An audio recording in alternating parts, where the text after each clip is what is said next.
আমাদের দাবি পূরণ করুন।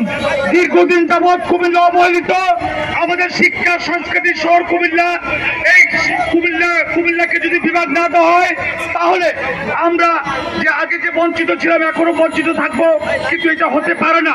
সারা দেশেই অন্যান্য যে জেলাগুলো বিভাগ হয়েছে একমাত্র কুমিল্লায় বাকি আছে, অথচ কুমিল্লা হচ্ছে দেশের সবচেয়ে বড় শিক্ষা দীক্ষা প্রতীকী।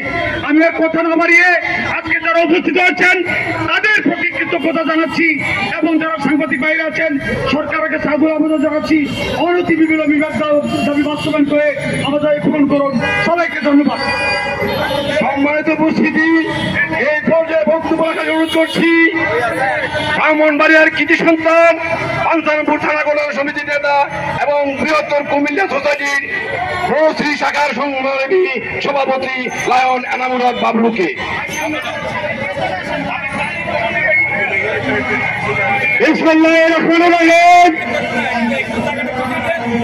বৃহত্তর কুমিল্লাবাসী আজকে দাবি হয়, আজকে আমরা কুমিল্লা বিভাগ বাস্তবায়নের জন্য দাঁড়িয়েছে।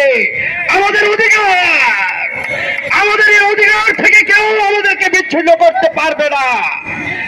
আমরা বৃহত্তর ঢাকা কুমিল্লা সমিতির সংগ্রামী নেতৃবৃন্দ, কুমিল্লা সমিতির নেতৃবৃন্দ, বনশ্রী কুমিল্লা নাগরিক নেতৃবৃন্দ এবং বৃহত্তর কুমিল্লা সোসাইটি বনশ্রী আত্মনগর দক্ষিণ বনশ্রী নেতৃবৃন্দ এখানে উপস্থিত হয়েছে। ব্রাহ্মণবাড়িয়া জেলা থেকে নেতৃবৃন্দ উপস্থিত হয়েছেন। আমাদের সকলের একটি দাবি, আমরা কুমিল্লা বিভাগটা বাস্তবায়নের জন্য আমরা সব সংগ্রাম লড়াই করে যাব এবং এই দেশটাকে ঐক্যবদ্ধ করার জন্য সংগ্রাম চালিয়ে যাব। সকলকে ধন্যবাদ জানিয়ে আমি আমার বক্তব্য এখানে শেষ করছি। আল্লাহ হাফেজ। সংগ্রামী উপস্থিতি, এ পর্যায়ে বক্তব্য রাখবেন বৃহত্তর কুমিল্লা সমিতি ঢাকার সংগ্রামী সাংগঠনিক সম্পাদক লায়ন মাহমুদ আলম ইকবাল। আজকে আমরা প্রেস ক্লাবে দাঁড়িয়েছি কুমিল্লার বিভাগ বাস্তবায়নের দাবিতে। এটা আমাদের দাবি নয়, এটা আমাদের অধিকার। আমরা কুমিল্লা জেলা আজকে বাংলাদেশের সকল জেলার নেতৃত্ব দেয়, আর আমরা পিছিয়ে আছি আর নয় পিছানো। আমি প্রশাসনকে জানিয়ে দিতে চাই, যদি অনতিবিলম্বে বিভাগ ঘোষণা না দেওয়া হয় আমরা বিভিন্ন ধরনের কর্মসূচিতে যাব। দরকার হয় বাংলাদেশের রাজপথ কলাপ করে দেব। আমাদের বিভাগ দিতে হবে, দিয়ে দাও। প্রশাসন অনতিবিলম্বে আমাদের বিভাগ বাস্তবায়ন করার জন্য দাবি জানাচ্ছি। ধন্যবাদ। এ পর্যায়ে বক্তব্য রাখবেন আন্দোলন সংগ্রামে যারা আমাদেরকে সার্বিক সহযোগিতা করে থাকেন বৃহত্তর দাউদকান্দি ছাত্র কল্যাণ সমিতির সংগ্রামী সভাপতি জনাব শফিউল বাশার। সংগ্রামী দেশবাসী, আপনারা জানেন কুমিল্লা বিভাগের দাবি হচ্ছে সবচেয়ে পুরনো দাবি ছিল। এটা আমাদের দাবি নয়, এটা আমাদের অধিকার। যদি কুমিল্লা বিভাগ দ্রুত ঘোষণা না করা হয় তাহলে আমরা পূর্ব আন্দোলন গড়ে তুলব। আমরা এই অন্তর্বর্তীকালীন সরকারকে বলে দিতে চাই, আমাদের কুমিল্লা নামেই কুমিল্লা বিভাগ দ্রুত ঘোষণা করুন। এটা আমাদের প্রাণের দাবি। আমরা কুমিল্লার মানুষ আপনাদেরকে সর্বাত্মক সহযোগিতা করব। কুমিল্লা নামের আজকে এই বিভাগ ঘোষণার দাবি দাঁড়িয়েই আমার বক্তব্য শেষ করছি। আসসালামু আলাইকুম।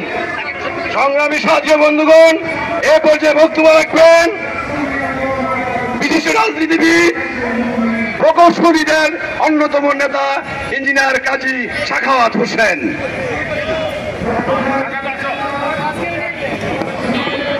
বিসমিল্লাহির রহমানির রহিম। কুমিল্লা বিভাগ বাস্তবায়নের দাবিতে মানববন্ধনের সম্মানিত সভাপতি উপস্থিত রয়েছেন কুমিল্লার কৃতি সন্তানগণ। আমাদের দীর্ঘদিনের দাবি এই কুমিল্লা বিভাগ বাস্তবায়ন। আপনারা জানেন ঢাকা চিটাগাং, ঢাকা যদি দেশের রাজধানী হয়, চট্টগ্রাম যদি বাণিজ্যিক রাজধানী হয়, তার মধ্যস্থানেই কুমিল্লা অবস্থিত। বৃহত্তর কুমিল্লা নিয়ে বিভাগের দাবি অত্যন্ত যৌক্তিক। আপনারা জানেন পূর্ববর্তী সরকার আমাদেরকে তিরস্কার করে বলেছিলেন। আমরা ভেবেছিলাম জুলাই বিপ্লব বিপ্লবে আমরা যখন কারাগারে গিয়েছি, তার পরবর্তী সময়ে সরকারের বিবেচনায় আমরা প্রাধান্য পেয়ে আমাদের বিভাগ বাস্তবায়ন হবে, কিন্তু আজও বাস্তবায়ন হয় নাই। বিদায় ইনস্টিটিউট অফ ডিপ্লোমা ইঞ্জিনিয়ার্সের পক্ষ থেকে চান্দিনার সন্তান হিসাবে আমি কুমিল্লা বিভাগ খুদাহাফেজ, বাংলাদেশ জিন্দাবাদ। সবাইকে ধন্যবাদ। আসসালামু আলাইকুম। ঘর থেকে প্রতিটা সন্তান গান আর নাচ শিখবে, বরং এই সরকার যদি প্রত্যেকটা স্কুলে ধর্মীয় শিক্ষক বাধ্যতামূলক করত, তাহলে আমরা বুঝতাম তারা ধর্মীয় জনতার কাজ ধরতে এবং বুঝতে সক্ষম হয়।